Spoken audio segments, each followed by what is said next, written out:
بسم اللہ والصلاة والسلام علی رسول اللہ اما بعد۔ ناظرین، سلف صالحین میں سے بعض سے یہ بات مروی ہے، کہتے ہیں کہ جو شخص دائمی فرض ادا نہیں کر سکتا،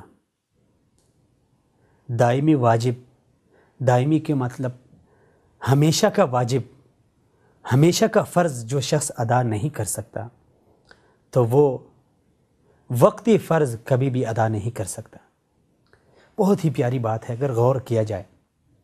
لیکن اشکال یہ ہے کہ یہ دائمی فرض کیا ہے اور وقتی فرض کیا ہے۔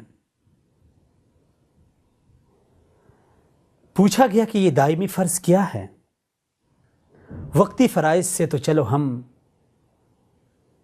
ہم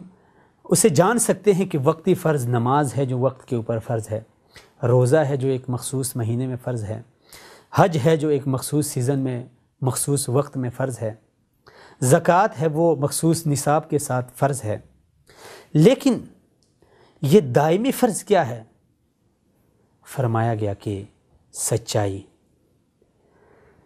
سچائی یقیناً ایک دائمی فرض ہے، اور پھر خاص کر یہ مومن کی علامت ہے۔ جب کسی کے اندر سچائی کا عنصر نہیں اور وہ ہر بات میں جھوٹ پہ جھوٹ بولا جائے، ہر بات میں جھوٹ پہ جھوٹ بولے، لوگوں کو ہنسانے کے لیے، لوگوں کو فراڈ دینے کے لیے، لوگوں کو فریب دینے کے لیے جھوٹ پہ جھوٹ بولے، تو ایسا شخص آہستہ آہستہ اللہ کے نزدیک جھوٹا لکھ دیا جاتا ہے۔ لوگوں کے نزدیک بھی اگر آپ نے دیکھا ہو، معاشرے میں بعض لوگ ہوتے ہیں وہ اپنا ساز و سامان دکانداری چمکانے کے لیے جھوٹ پہ جھوٹ بولتے ہیں، واللہ جھوٹی قسمیں اٹھاتے ہیں،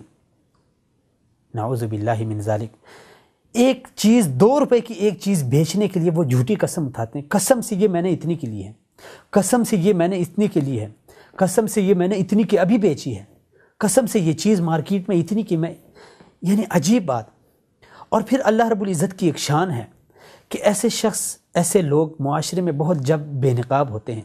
ان کے چہروں سے پتہ چلتا ہے کہ یار یہ شخص، اور معاشرے میں مشہور بھی ہوتے ہیں۔ ہم دیکھتے ہیں ہمارے معاشرے میں اکثر لوگ کہتے ہیں کہ یار بازار میں وہ فلاں شخص نا وہ جھوٹ پہ جھوٹ بولتا ہے، بچوں میں مشہور ہو جاتا ہے۔ اور پھر بعض لوگ ایسے ہوتے ہیں جو دوستوں کی محفل میں، یاروں کی محفل میں بیٹھ کے جھوٹی کہانی سناتے ہیں تاکہ یار یہ میرے دوست ہنسیں، یہ میرے دوست کہیں کہ یار یہ کیا خوش مزاج آدمی ہے، کیا لطیفے سناتا ہے۔ اور ایسے جھوٹ میں پھر میں ایک بات یہاں پہ اضافہ کروں، علماء کہتے ہیں کہ یہ جھوٹ ہر برائی کی جڑ ہے، ہر برائی کی جڑ ہے۔ اب ایک شخص محفل میں بیٹھا ہے، وہ جھوٹی کہانی سنائے گا تو یقیناً وہ اس جھوٹی کہانی میں کسی کی غیبت بھی کرے گا، کسی کے اوپر تہمت بھی لگائے گا، کسی کے ساتھ اس کی نہ لگی ہو اسے اس کہانی میں گالیاں بھی دے گا، اس کی طرف غلط باتیں بھی منسوب کرے گا، یعنی ہر برائی کی جڑ ہے۔ اور پھر کیا وقتی طور پر وہ محفل تھوڑی سی ہنس لے گی، وہ دوست اس کے ہنس خوش ہو کر محفل تو ختم ہو جائے گی، لیکن یہ بدترین شخص، اس کے بارے میں رسول اکرم صلی اللہ علیہ وسلم فرماتے ہیں کہ ویل ہے، ویل کا ایک معنی ہے ہلاکت، اور دوسرا معنی ایک جہنم کی ایک وادی کو بھی ویل کہا جاتا ہے،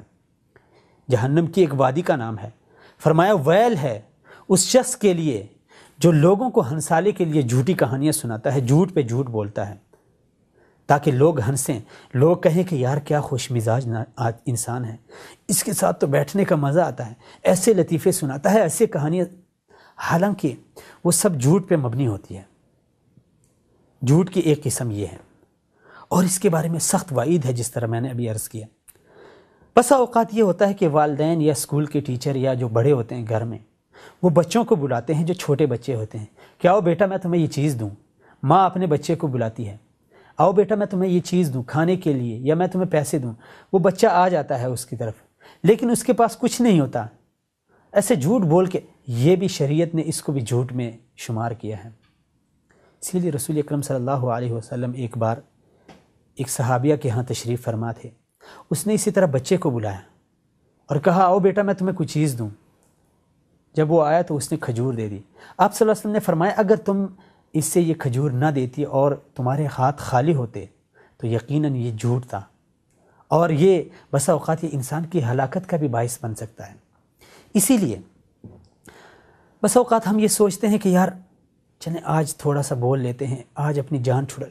حالانکہ جان جھوٹ سے نہیں چھڑائی جاتی۔ یہ ایک فریب ہے، یہ ایک دھوکہ ہے جو شیطان ہمیں دے رہا ہے، ہمارا نفس ہمیں دے رہا ہے۔ سچائی میں نجات ہے، اس میں بسا اوقات انسان کا مال جاتا ہے، انسان کی جان جاتی ہے، لیکن حقیقی نجات وہی ہے جو انسان سچائی کے ذریعے اپنا مال بھی ختم کر دے، اپنی جان بھی ختم کر دے۔ اسے نقصان بھی وقتی پہنچے گا لیکن اس کی حقیقی نجات یہی ہے۔ اسی لیے جو چند صحابہ کرام ایک غزوے سے پیچھے رہ گئے تھے، رسول اکرم صلی اللہ علیہ وسلم نے ان کا بائیکاٹ کر دیا، صحابہ سے بھی فرمایا، حتیٰ کہ ان کی گھر والیوں کو بھی کہا کہ آپ ان سے دور رہو۔ یقین جانیے ان صحابہ کی توبہ کو اللہ رب العزت نے قبول کیا۔ 50 دن ان کے ساتھ صحابہ نے بات نہیں کی، ان کو سلام تک نہیں کہا۔ مسجد میں آتے رسول اکرم صلی اللہ علیہ وسلم کو سلام کرتے، نبی وسلم اپنا چہرہ مبارک دوسری طرف پھیر لیتے، لیکن سچائی کے اوپر قائم رہے،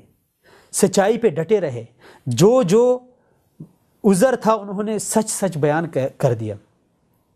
کیونکہ انہیں پتا تھا کہ سچائی میں نجات ہے۔ ان کی تربیت نبوی مدرسے میں ہوئی تھی، اسی لیے کسی نے جھوٹا بہانہ نہیں بنایا، یا رسول اللہ میں اس وجہ سے نہیں گیا کہ میرے کمر میں درد تھا، میرے پیٹ میں درد تھا، میرا بچہ بیمار تھا، میرے گھر میں یہ مسئلہ تھا وہ مسئلہ، یعنی کوئی جھوٹ فراڈ نہیں ڈالا۔ جو عذر تھا سچ سچ بیان کر دیا۔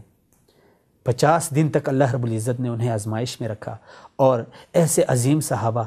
ایسی تربیت ان کی ہوئی تھی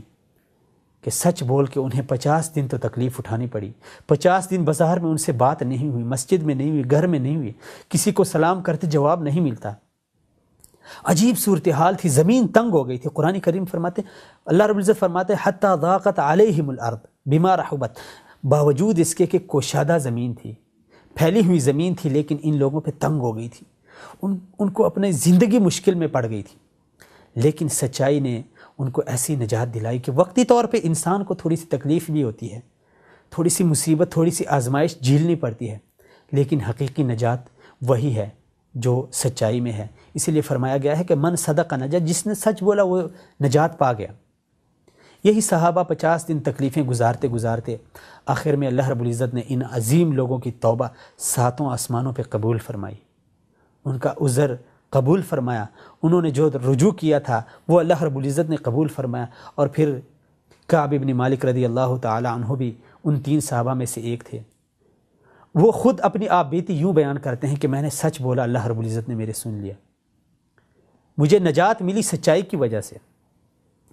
اسی لیے رسول اکرم صلی اللہ علیہ وسلم فرماتے ہیں علیکم بالصدق فإن الصدق یہدی الی البر وإن البر یہدی الی الجنہ، کہ لازم ہے کہ تم سچائی کا دامن تھامے رکھو، سچائی کو اپناؤ، کیونکہ سچائی نیکی کی طرف بلاتی ہے، اور سچائی یعنی ہر نیکی کا منبع سچائی ہے۔ 1-2 نقطوں میں ایک پوری حدیث ہے کہ سچائی نیکی کی طرف بلاتی ہے، نیکی جنت کی طرف، اور جب تک انسان سچ بولتا رہے تو اللہ رب العزت کی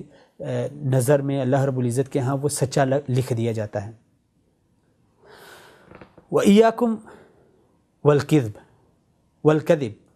اور جھوٹ سے بچو، کیونکہ جھوٹ یہدی الی الفجور، جھوٹ گناہ کی طرف انسان کو لے جاتا ہے۔ دوسرا نقطہ، ہر برائی کی جڑ، ہر گناہ کی جڑ وہ جھوٹ ہے،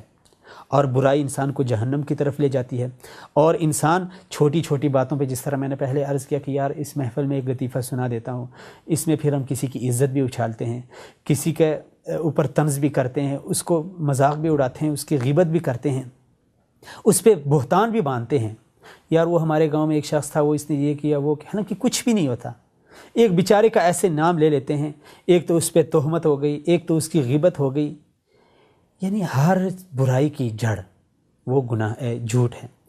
فرمایا کہ جب انسان چھوٹی چھوٹی باتوں پہ جھوٹ بولتا ہے تو پھر وہ اللہ کے ہاں جھوٹا لکھ دیا جاتا ہے، بس ایک بار لکھ دیا گیا وہ جھوٹا ہو گیا۔ اسی لیے سچائی میں نجات ہے، اور اللہ رب العزت ایسے سچے لوگوں کے بارے میں فرماتا ہے کہ قیامت کے دن فرمائے گا کہ جنت میں داخل ہو جاؤ بسبب اس کے کہ تم دنیا میں سچ بولتے تھے۔ اسی لیے دنیا کی کامیابی بھی سچائی میں مضمر ہے۔ ہر نیکی کی بنیاد سچائی ہے، ہر گناہ کی جڑ بنیاد اور جڑ وہ جھوٹ ہے۔ جھوٹ سے بچنا چاہیے۔ جھوٹ ایک منافق کی علامت ہے، جسے رسول اکرم صلی اللہ علیہ وسلم نے 3 آیتوں میں سے ایک شمار کیا ہے کہ منافق کی 3 نشانی ہیں۔ اذا حدث کذب، جب وہ بات کرتا ہے تو جھوٹ بولتا ہے، اور جب وہ وعدہ کرتا ہے تو وعدہ خلافی کرتا ہے، اور جب اس کے پاس کوئی امانت رکھ دی جاتی ہے تو وہ اس میں خیانت کرتا ہے۔ اسی لیے حضرت علی رضی اللہ تعالیٰ عنہ بیان کرتے تھے کہ جب انسان اپنے اندر 3 خصلتیں پیدا کرے وہ پھر اللہ کی نظر میں بھی محبوب بن جاتا ہے اور لوگوں کی معاشرے کی نظر میں بھی۔ وہ 3 خصلتیں کیا ہے؟ ایک، سچائی کو اپنائے، امانت میں خیانت نہ کرے، امین بن جائے، اور تیسری بات یہ ہے کہ جب وہ کسی سے وعدہ کرے تو اپنے وعدے کو پورا کرے، وعدہ خلافی نہ کرے۔